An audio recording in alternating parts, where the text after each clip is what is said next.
ದೊಡ್ಡ ಗುಣ ಯಾವುದು ಅಂದ್ರೆ ನಂಬಿಕೆ. ಹಂಗೆ ನಿಮ್ಮ ಮೇಲೆ ನಂಬಿ ನಾನು ನೆಕ್ಸ್ಟ್ ಕ್ಯಾಬಿನೆಟ್ ನಲ್ಲಿ ತೀರ್ಮಾನ ತೆಗೆದುಕೋತೀನಿ. ನೀವೇನಾದ್ರು ಹೆಚ್ಚು ಕಮ್ಮಿ ಮಾಡಿ ಮೋಸ ಮಾಡಿದ್ರೆ ಏನ್ ಮಾಡ್ತೀನಿ? ವಾಜಪೇಯಿ ಸರ್ಕಾರದಲ್ಲಿ ಬಿಜೆಪಿ ಸರ್ಕಾರದಲ್ಲಿ ಏನ್ ತೀರ್ಮಾನ ಆಯ್ತು ಆ ಕಡೆ ನಾನು ತಿರುಗಿ ನೋಡ್ಬೇಕಾಯ್ತದೆ. ಅದಕ್ಕೆ ಅವಕಾಶ ಕೊಡಕ್ ಹೋಗ್ಬೇಡಿ.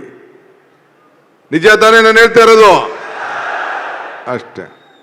ಸೊ ಹಂಗೆ ಇವತ್ತು ನಮ್ಮ ನಿಮ್ಮ ಸಂಬಂಧ ಗಟ್ಟಿಯಾಗಿರಬೇಕು. ಇಂದಿರಾ ಗಾಂಧಿಯವರು ತೆಗೆದುಕೊಂಡಂತ ತೀರ್ಮಾನ ನಿಮ್ಮೆಲ್ಲರ ಧ್ವನಿ ಈ ಇಲಾಖೆಯಲ್ಲಿ ಇರಬೇಕು ಅನ್ನೋ ದೃಷ್ಟಿಯಿಂದ ಅವತ್ತು ತೀರ್ಮಾನವನ್ನು ಮಾಡಿದ್ದಾರೆ. ಸೊ ಹಂಗೆ ವಿದ್ಯುತ್ ಶಕ್ತಿ ಇಲಾಖೆಯಲ್ಲಿ ದೊಡ್ಡ ಕ್ರಾಂತಿಕಾರಿ ಬದಲಾವಣೆ ಹಿಂದೆನೂ ಮಾಡ್ದೋ. ಇವತ್ತು ಜಾರ್ಜ್ ಅವರು ಈ ಜವಾಬ್ದಾರಿಯನ್ನು ತೆಗೆದುಕೊಂಡ ಮೇಲೆ ಅವರು ಕೂಡ ಇವತ್ತು ಹೊಸ ಪವರ್ ಸೆಕ್ಟರ್ಗೆ ಆಡ್ ಮಾಡ್ತಾ ಇದ್ದಾರೆ. ಹಿಂದೆ ಬಿಜೆಪಿ ಸರ್ಕಾರ ಇತ್ತು, ಮಧ್ಯದಲ್ಲಿ ಯಾವ್ದಾದ್ರು ಏನಾದ್ರು ಪವರ್ ಆಡ್ ಆಯ್ತಾ? ಯಾವ್ದಾದ್ರು ಹೊಸ ಯೋಜನೆ ಬಂತ? ಯಾವ್ದಾದ್ರು ಹೊಸ ಬಿಲ್ಡಿಂಗ್ ಬಂತ? ಹಿಂದಿನ ಭವನ ಅಂತ ಕಟ್ತೆ, ಹೌಸಿಂಗ್ ಬೋರ್ಡ್ ಅಲ್ಲಿ ನಿಮ್ ಬಿಲ್ಡಿಂಗ್ ಇತ್ತು, ನೋಡಿದ್ರು ಹಿಂದಿನ ಭವನ ಅಲ್ಲಿ ಹೆಂಗಿತ್ತು? ರೇಸ್ ಕೋರ್ಸ್ ರೋಡ್ ಎದುರುಗಡೆ ನೋಡಿದಿರ ಜಾಗ, ಖಾಲಿ ಜಾಗ ತೆಗೆದು ಒಂದು ಸಾಕ್ಷಿ ಗುಡ್ಡೆ ನಿರ್ಮಾಣ ಮಾಡಬೇಕು ಅಂತೇಳಿ ಅಲ್ಲೊಂದು ಒಳ್ಳೆ ಬಿಲ್ಡಿಂಗ್ ಕಟ್ತು.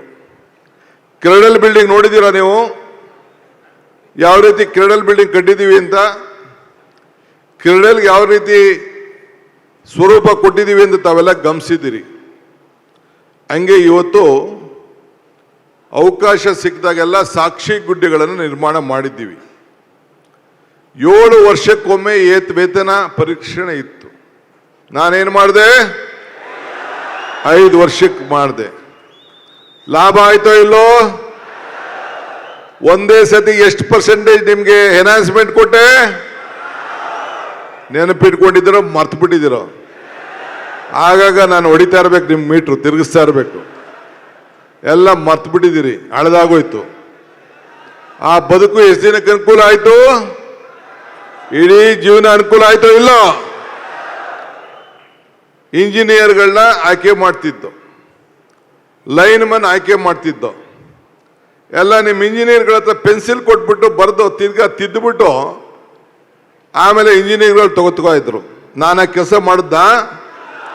ಟ್ರಾನ್ಸ್ಪರೆಂಟ್ ಆಗಿ ಒಬ್ರು ಕೂಡ ₹1 ಲಂಚ ಕೊಡದೆ ಸುಮಾರು 25,000 ಜನನ ಲೈನ್ ಮೆನ್ಗಳನ್ನ 20,000 4-5 ಸಾವಿರ ಜನ ಇಂಜಿನಿಯರ್ಸ್ನ ಆಯ್ಕೆ ಮಾಡಿದ್ದೆ ಇಲ್ಲ?